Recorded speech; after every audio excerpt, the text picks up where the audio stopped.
Viewers, we have some big breaking news coming in from Venezuela where tensions with the United States have escalated dramatically. It's an unprecedented military action because the US has conducted military strikes across Caracas and other states targeting military and government sites including Fuerte Tiuna, La Carlota Air Base and the port at La Guaira.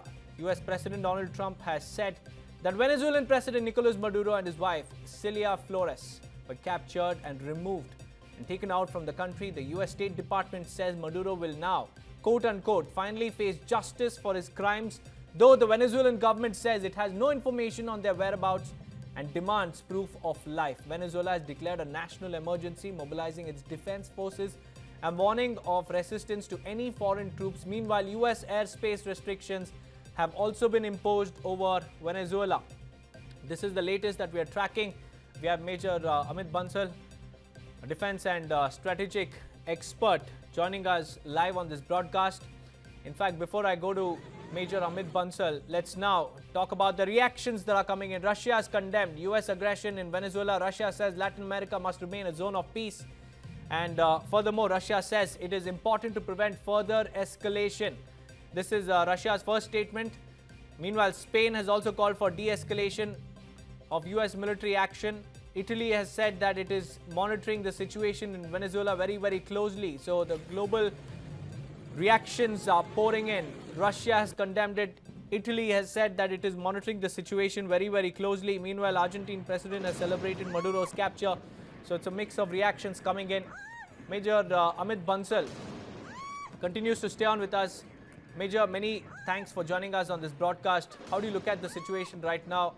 Maduro has been captured. Nobody knows where he is or his wife is. And now Venezuela is demanding a proof of life. I don't think so that US is so foolish to kill Maduro. When President Trump has already announced that Maduro has been taken away, so that means the Maduro and his wife, they both must have been taken back to some US territory or maybe in the custody of the US forces. So, and secondly, this action we expected.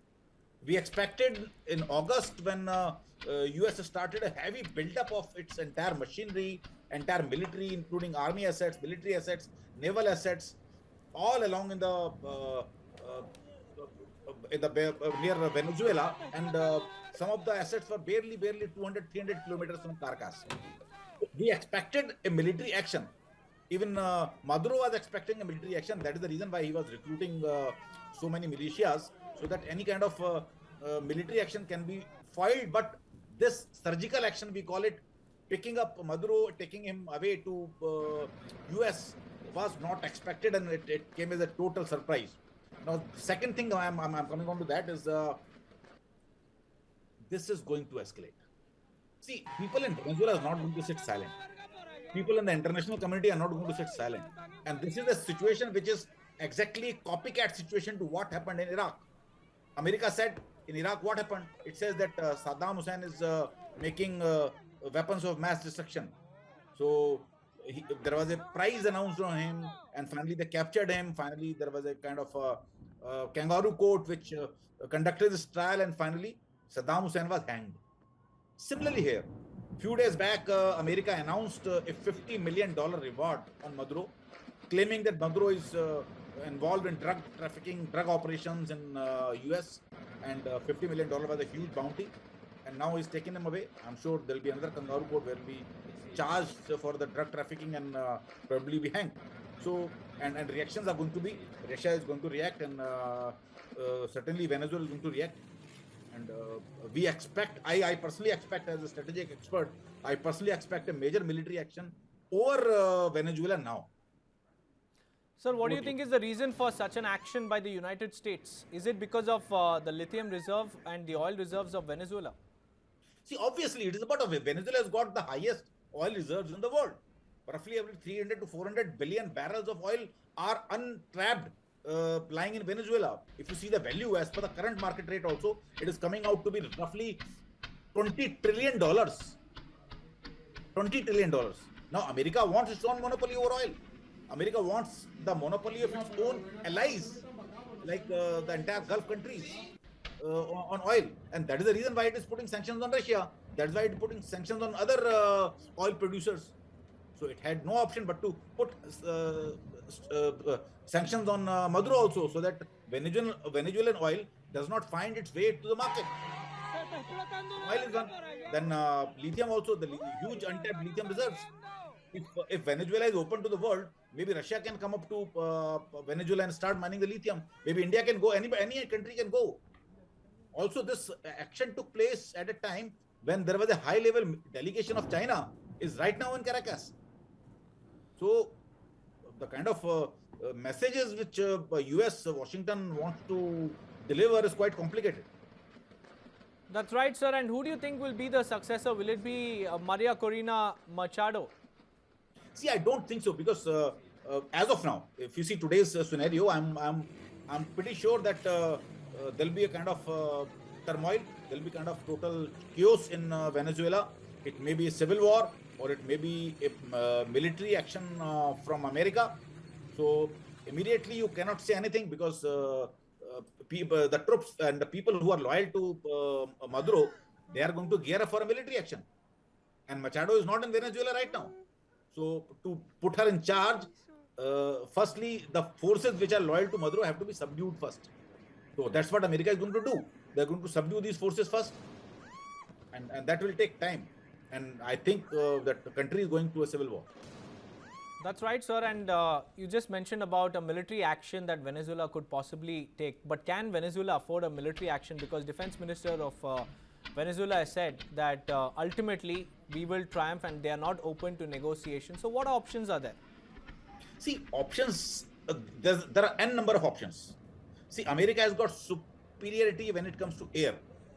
But on grounds, I have heard the news that it was the news that roughly 4 millions of militia were already recruited by Maduro. So they will not let US forces carry out a kind of land invasion to Venezuela. Until the time you are occupying the land, you cannot call your shots, including putting Machado as a president. So it will not be possible. So that's why I'm saying, I'm sure that Venezuelan forces, no matter they are millions or billions, but they will not be able to win over US.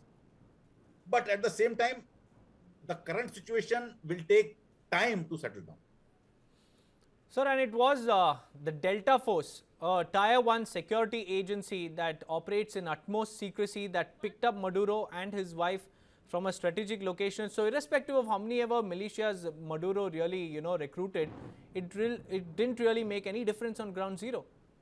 No, see, it was a surgical operation kind of thing. And Delta Force is capable of doing it. But this kind of surgical operations can be carried out against individual 1 or 2 people, 10 people. But this kind of surgical operations cannot be carried out against thousands and hundreds of people. So Delta Force can act. They can, because they spent maybe a few minutes inside the presidential palace, picked him up and took him away. But at the same time, when it comes to a clear victory over such a large number of Venezuelan forces, such a large number of militia, it is going to take time. I'm not saying Venezuela will win. There are very bleak chances that the way Venezuelan defense minister said that we will not get defeated, but certainly Venezuela is in a thick soup now. But US, if you want, if you are looking for a complete influence of US over Venezuela, it is going to take time. It will not happen immediately, and I am sure that Venezuela is going to give a tough fight to US before they succumb. Major Bansal, kindly hold your thoughts. We also have Ambassador Ashok Sajanhar, a former Indian diplomat, also joining us live on this broadcast. A very good afternoon to you, Ambassador. What are the geopolitical ramifications of US capturing a sitting president of Venezuela? Yeah, thank you very much for having me on the show. I think definitely, it has very serious geopolitical and geoeconomic implications for what has happened. Of course, the details are yet to come out. What we hear right now is only what has emanated from the United States, and particularly from Mr. Trump. We saw Mr. Trump on the 10th of May when he had, even before the ceasefire between India and Pakistan was announced, he came and He gave out all the details. Marco Rubio gave out all the details. Many of them were inaccurate. So I will not go to the extent of saying that, whatever is being said is totally off the radar screen, but we'll really have to wait for the details as to what operation took place, how did it take place, have Maduro and his wife been captured, where have they gone, was there any resistance, were the helicopters able to fly in without any resistance, what about all these, touted missiles and the preparedness that Mr. Maduro had been speaking about for such a long time. So we'll really have to wait and see as to what the final details of this are. But that having been said, of course, this flies in the face of all international law. It's a sovereign country. Going into that country on charges, of course, the United States says that it is he was Nicolas Maduro was at the head of the drug cartel, and there was trading of drugs. There are people being smuggled, drugs being smuggled into the United States. There is also some Hezbollah camps of Iran that had been put in. There was passports, blank passports that were being issued. So many charges have been leveled against Mr. Maduro and his establishment. But are these charges unilaterally by one country adequate reason for that country to go and attack? We have seen what has been happening on the high seas. We also saw a few days ago what happened, the attack on the landing docks, where again the allegations were made that it was a port where drugs were being transported into boats, and that is what the attack took place against.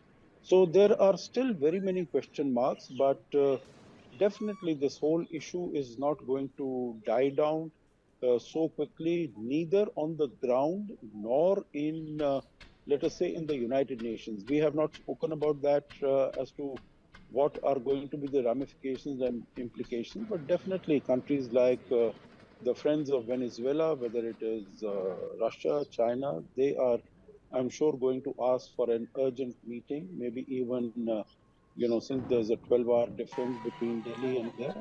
So it will be morning in New York.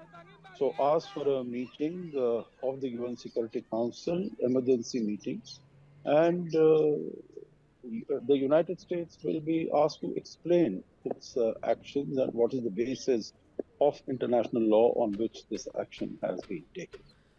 Ambassador, looking at this military strike and also the extraction of Maduro from a very, very hostile capital, do you think this is a one-off operation, or do you think this is a birth of a new American doctrine in the 21st?